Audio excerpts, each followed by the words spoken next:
So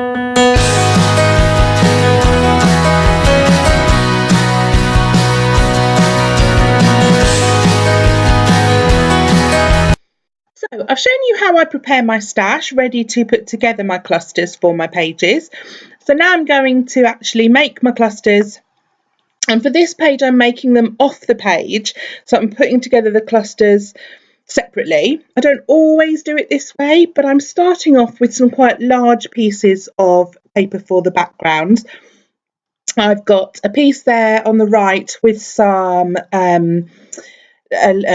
writing paper on, which is from a cut apart sheet, and then I've got a tab shape or a tag shape, the top of a tag shape, which I'd cut for something else and didn't use, so I'm just going to utilise that for my second cluster. And these are all pieces from the Vicky Booten colour kaleidoscope range. They're things that I've got out on my desk already, left over from my last layout I created, and they work, the bright colours I think work really well with the photograph I'm going to use. So I'm now using the branding strips to put together a third cluster, which will sit along the top of my background page. In my head, I've got a bit of an idea about how I'm going to position the clusters on the page, so I'm keeping that in mind when I'm putting them together, and a bit later on I start just positioning them, sort of using the background page on my photograph to just have a look and see where things are going to be during the process of putting the clusters together. You'll see what I mean later on. Now I've got my first layers, the background piece and my first piece of largest ephemera on the two big clusters. I'm going to come in and add some smaller ephemera pieces, bringing in that hand which fits perfectly with the photograph I'm using, and the hearts and flowers. You can see I've added a flower to each cluster and a heart to the biggest two, and I've already got hearts on the strip because I've got hearts on that border strip. And those are just the branding strips from the 12 by 12 papers that I've cut and kept from the papers that I've already used. So just tucking in those next pieces of ephemera. When I'm gluing clusters together, I tend to use a little bit of adhesive in the centre of the pieces, so that if I then want to tuck extra bits in around the edges, which I often do, I've still got some movement and things are not completely stuck down. I can still tuck things in. I've got my basic first layers there now, all flat paper. I did put the camera on foam pads and the orange heart on foam pads to start adding some dimension, and I'm now coming in with some chipboard stickers to add my next layer and to start adding in some dimension to my clusters. And there's the photograph I'm going to use. This is my niece and my great nieces just messing around at home, pulling funny faces for the camera, and you can see there how that hand fits in. So I've just positioned the clusters basically whereabouts on the page I want them to sit. I've drawn a line under that Say Cheese speech bubble where the top of the photograph is going to run, just so that I can remember where the positioning is when I'm putting together the cluster, so I'm not popping things on the cluster that are just going to disappear behind the photograph anyway. And I've moved the flower down on the border strip cluster. I've moved that flower down slightly because it was sticking off too far off the page. And now I'm putting together my next layer. I've used my tab punch to punch out from some scraps that I had left over from another creation. And I'm just using those to add in some extra layers and some more chipboard stickers. And it's just all about building the layers. As you can see, I start with the biggest pieces first and gradually, as a general rule, gradually come down in size, adding the tabs are going to just sort of forming little foundations to other bits and pieces that I'm adding on top.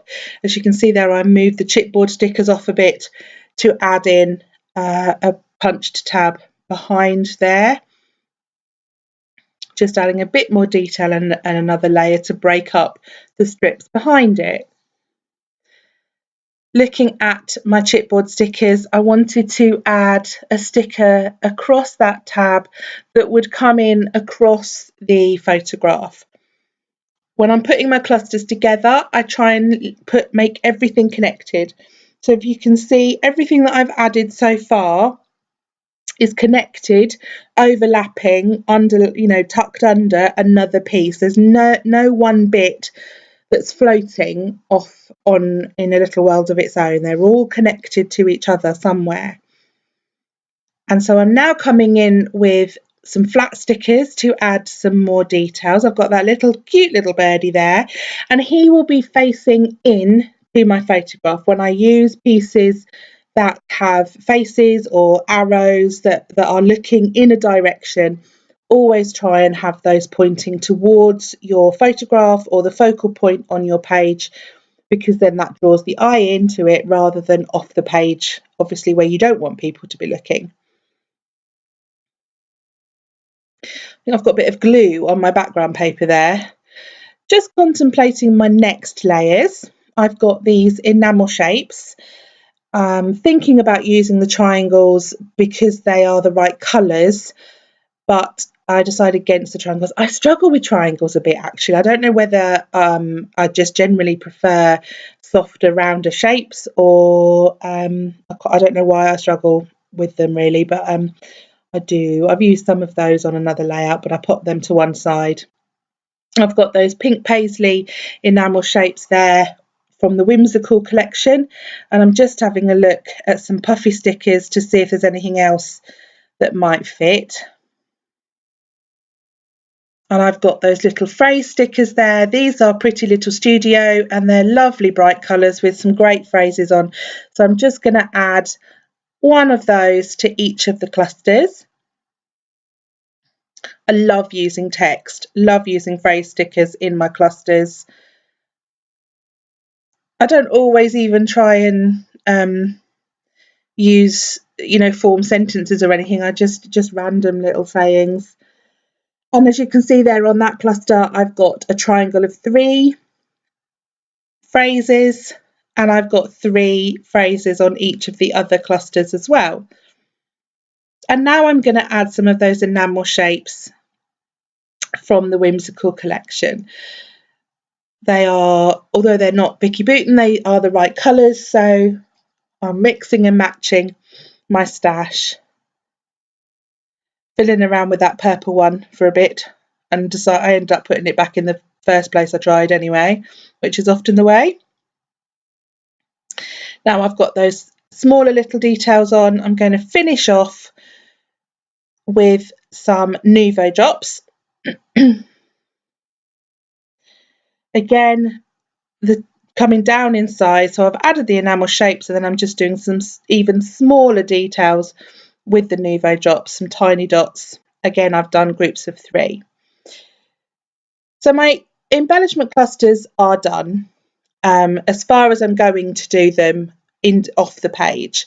So I'm now going to put my page together, and I'm starting with my photograph. I'm going to map my photograph on 2 or 3 layers just to add a bit of detail behind the photo. I'm going to use that green, but decided I wanted a little white border behind the photograph first. So just matting that onto a normal sheet of white cardstock and trimming down before layering it onto that green. I'm just going to gut the middle of the green piece, just being a bit frugal. I'm going to save that middle section to use for something else. You can see how I've kind of used scraps for my clusters. They're a great way of using up bits and pieces that you've got left over, even sort of quite small pieces, to punch shapes out of, etc., and to use as your sort of base layer for your clusters. There's always that dilemma, isn't there? How how big a smaller scrap do you keep? I always say if you can punch something out of it, I keep it. Positioning my clusters and my photograph there, getting an idea about where I'm going to want things to sit, and deciding that I want a bit of colour behind the whole lot before I stick them down. So here I've got my Distress mini inks. I've chosen Twisted Citron, and I have picked out the mustard seed as well, but I end up not using that. I'm just going to go with the green. And my blending tools, which are, oh, one of them's falling apart there, so put that away. And I'm just going to come in there with the Twisted Citron. So it looks a bit of a mess. Well, it looks a lot of a mess because this cardstock is not great for blending on, to be honest, but because it hasn't got a very smooth surface. So I start off with my blending tool in the middle where the photograph is going to cover up, so that I can blend a softer smudge of colour out around the edges. So actually all you're going to see is that soft blend of colour around the edge of the photograph and not the horrible blobs in the middle. So just carrying on, sort of positioning my clusters and my photograph so that I make sure I get the colour where I want it, just all the way around the edge of my clusters and photograph. So just adding a little bit more here, and I just think it's another layer. So you've got the background page, and and you've got another layer of colour before you start adding your patterned papers and things.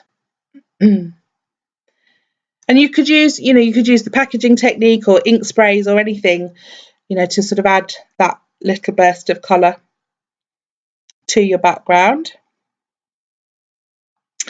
I'm now adding a corner to my photograph, just another layer, and I'm going to pop that onto a piece of foam sheet. Again, I'm popping it in the middle of the photograph layers, so that if I do want to tuck anything in, I can. And I know that I want to tuck the clusters in along the top and on that right hand side. I'm putting that first cluster down on foam pad as well, so it sits the same level as my photograph. And then the top cluster I'm going to stick flat, just taking that chipboard sticker off so that I can tuck the clusters in. And then I'm going to stick that little sticker back over the top and overlapping that top layer of paper behind the photograph. I'm going to pop that on a little piece of foam as well. So adding dimension, adding layers, just popping the border strip cluster along the top. And now that's all in place, I'm going to come in and add some more layers just to finish off those clusters. I'm going to I want something under there, but that's a bit too tiny. So I'm just having a look through my ephemera. I'm going to use that piece of flower and tuck that in under that edge, just to soften that edge and give a little bit more detail to that cluster. It balances that flower that's on the right hand side. And I want a strip under there that continues the diagonal line, just carries that line on below the cluster in the photograph. And I think I want to add a word sticker or a title, sort of a phrase sticker or something along there. That one's not quite right, it's not long enough. And I look at there we go. Oh yeah, no, that one. I like that one. It says, "Be the reason someone smiles." And these girls always make me smile. So just adding that sticker in and adding that piece of ephemera in as well. Again, just finishing off that diagonal line from the top cluster as well. And balancing the colours out a little bit as well. That balances the orange in with that heart coming in with some more ephemera, so going down to my smaller size layer again, adding some final details. Just a few more enamel shapes. I swapped those around a bit on that top one, changing my mind. Once once I got it all together, because I'd added some different colours in, I felt that I needed to sort of swap the colours around a little bit. So just adding that purple heart and taking the red one off and adding a little tiny green dot. Just coming with some little dots elsewhere, having a look to see if it needs anything else. Some little tiny, these are the smallest size dots now from that sheet. Trying to decide where that one's going to go. Sometimes I move things around for ages and I'm not sure really how I feel about it in the end anyway. And finishing final touch, I'm just going to doodle a frame. I love a frame, it helps draw your eye into the centre and just finishes it all off nicely. So just doodling freehand. I'm just going to add some little dashes and dots around that border just for some final detail. I hope you've enjoyed my videos about clusters. I hope they've been helpful, and I'm really looking forward to seeing the layouts that you create for the Lottie Loves Paper online challenge.